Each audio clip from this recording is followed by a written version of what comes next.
Hello guys, रेखा coaching classes में आपका स्वागत है। आप स्क्रीन में देखकर ही समझ गए होंगे कि हम किस पॉइंट को पढ़ने वाले हैं। ये पॉइंट बहुत ही इम्पॉर्टेंट है क्योंकि ये बायो का एक महत्वपूर्ण सूचना देने वाला पॉइंट है जिसे हम बोलते हैं समसूत्री विभाजन और अर्धसूत्री विभाजन। तो आपको याद रखना है कि समसूत्री और अर्धसूत्री का अर्थ क्या है। तो समसूत्री और अर्धसूत्री जो विभाजन है, इनके अंतर जो पॉइंट हैं वो ये बताएंगे कि इनमें क्या अंतर है और ये किन गुणों को व्यक्त करते हैं। तो आइए हम शुरू करते हैं पहला पॉइंट। तो हमारा पहला पॉइंट क्या है? हमारा पहला पॉइंट ये बताता है कि ये जो समसूत्री और अर्धसूत्री है, इसे कब खोजा गया, क्योंकि जब खोजा गया तब तो हम उसके बारे में जान रहे हैं। तो सबसे पहले अर्धसूत्री विभाजन की खोज हुई, बाद में समसूत्री विभाजन की खोज हुई। तो जो साइंटिस्ट हैं, वैज्ञानिक हैं, जर्मन वैज्ञानिक, उन्होंने अर्धसूत्री विभाजन की खोज की, जिनका नाम है ऑस्कर हर्डविग, और 1876 में की। उसके बाद जब अर्धसूत्री विभाजन की खोज हुई, तब कुछ समय पश्चात 1882 में समसूत्री विभाजन को जाना गया कि जब जनन कोशिकाओं में जो गुणसूत्र हैं वो आधे हो जाते हैं और वो गुणों को क्या करते हैं, जनन कोशिकाओं में जो गुणसूत्र हैं वो परिवर्तन होकर अगली पीढ़ी में जाते हैं, तो कुछ और भी परिवर्तन होगा। तब साइंटिस्ट वॉल्टर फ्लेमिंग ने 1882 में समसूत्री विभाजन की खोज की। तो ये पहला पॉइंट इसीलिए महत्वपूर्ण है क्योंकि ये पॉइंट नीट एग्ज़ाम, पीएससी या दूसरे बहुत सारे एग्ज़ामों में इन पॉइंटों को पूछा जाता है। क्योंकि अंतर तो सब क्लासेस में पढ़ लेते हैं पर इनके खोजकर्ता और सन याद नहीं रह पाते। तो आपको याद रखना है कि पहले अर्धसूत्री विभाजन की खोज हुई, उसके बाद समसूत्री विभाजन की खोज हुई। तो आइए जानते हैं हम अपना पहला पॉइंट अंतर का। पहला पॉइंट बोलता है समसूत्री विभाजन में एक बार का विभाजन होता है। एक बार का नहीं, एक्चुअली में एक बार विभाजन होता है।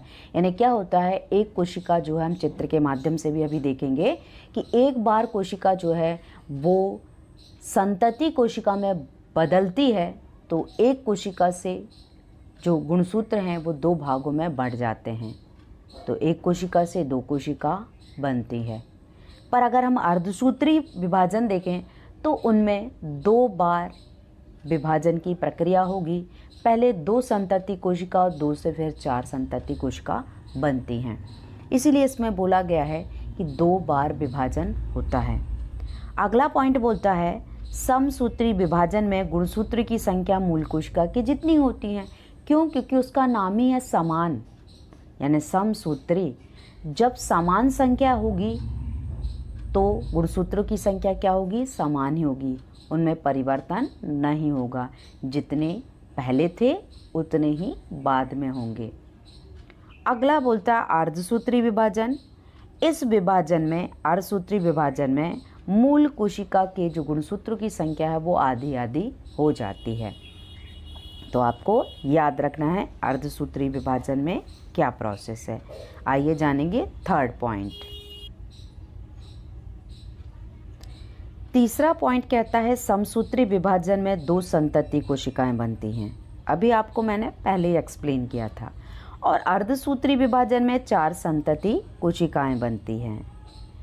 फोर्थ पॉइंट कहता है समसूत्री विभाजन अलैंगिक प्रजनन की प्रक्रिया है। तो जब ये पूरी काया में होगा तो कायिक विभाजन। अब याद रखिए कि समसूत्री विभाजन जो होगा वो अलैंगिक नहीं, मतलब अलैंगिक प्रक्रिया का कोई काम ही नहीं है, क्योंकि लिंगों में नहीं हो रहा है। ये काया में होने वाला शरीर में होने वाला कोशिकाओं में विभाजन है, जिसके कारण वृद्धि विकास हो रहा है। तो अर्धसूत्री विभाजन जो है वो लैंगिक प्रजनन की प्रक्रिया है, क्योंकि ये जनन कोशिकाओं में होने वाला विभाजन होता है।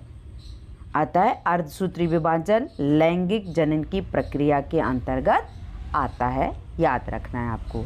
हम जानेंगे नेक्स्ट पॉइंट। अगला पॉइंट कह रहा है समसूत्री विभाजन काय कोशिका में होता है, यानी काया यानी हमारा शरीर, और अर्धसूत्री विभाजन जनन कोशिकाओं में होता है। ये सबसे महत्वपूर्ण पॉइंट है। अगला पॉइंट कह रहा है छठवां, समसूत्री विभाजन में डॉटर सेल आनुवांशिक रूप से समान होती हैं। डॉटर सेल का मतलब है जो पहली सेल्स थी सेम उन्हीं के समान होती हैं, तभी तो वो क्या होंगी, एक सा ही शरीर का रचना निर्माण करने में क्या होंगी, सहायक होंगी। इसीलिए क्या है, समसूत्री विभाजन में डॉटर सेल यानी पुत्री कोशिका आनुवांशिक रूप से कैसी होती हैं, समान। पर हम अर्धसूत्री विभाजन देखते हैं तो उनमें डॉटर सेल जो होती हैं आनुवांशिक रूप से कैसी होती हैं, भिन्न होती हैं। क्योंकि हमेशा आप देखना पेरेंट्स के गुण के लगभग मिलता जुलता हुआ रहता है, पर हूबहू नहीं होता। तो आपको ये चीज़ें याद रखना है कि अर्धसूत्री विभाजन में डॉटर सेल आनुवांशिक रूप से भिन्न होती हैं। अब हम जानेंगे चित्रों के माध्यम से कि क्या है समसूत्री। तो आप देख रहे हैं समसूत्री विभाजन में डीएनए का रेप्लिकेशन होता है। डीएनए के रेप्लिकेशन से क्या होता है, जो उसकी सेल्स और गुणसूत्र हैं वो दो भागों में, आप देख रहे हैं रेड कलर से गुणसूत्र जो हैं वो दो भागों में बट रहे हैं। सिंगल जो है डबल हेलिक्स संरचना में जो सूत्र होते हैं वो कोशिकाएं जो विभाजित हो जाती हैं, और दो प्रकार से आप देख रहे हैं रेड भी और ब्लू भी अलग अलग विभाजित हो रहा है। रेड ऊपर की ओर उसके स्पिंडल फाइबर ऊपर की ओर ले जा रहे हैं और नीचे की ओर जा रहे हैं। इस प्रकार उसकी जो कोशिकाएं हैं वो संकुचित होने लगती है और वह दो भागों में बट जा रही है। तो संकुचन के कारण दो सेल्स बन जाती हैं और यह विभाजन की प्रक्रिया संपन्न होती है, दो संतति कोशिका बनती है। तो इस प्रकार आपको याद रखना है कि समसूत्री विभाजन एक बार होने वाला विभाजन है जिससे दो संतति कोशिका बनती हैं। आपको याद रखना है समसूत्री विभाजन को माइटोसिस विभाजन या डिवीज़न कहते हैं। तो आपको हिंदी इंग्लिश नाम दोनों आना चाहिए। अब जानेंगे हम अर्धसूत्री विभाजन। अर्धसूत्री विभाजन में इंटरफेस अवस्था जो होती है उसमें आप देख रहे हैं दो ब्लू कलर से गुणसूत्र दिखाई दे रहे हैं, दो रेड। अब इन गुणसूत्रों की आकृति में परिवर्तन होता है और परिवर्तन के द्वारा जो होमोलोगस क्रोमोसोम्स होते हैं वो गुणसूत्रों में परिवर्तन मियोसिस के द्वारा परिवर्तन होता है और इस प्रकार यह डॉटर न्यूक्लियाई में डिवाइडेड हो जाता है।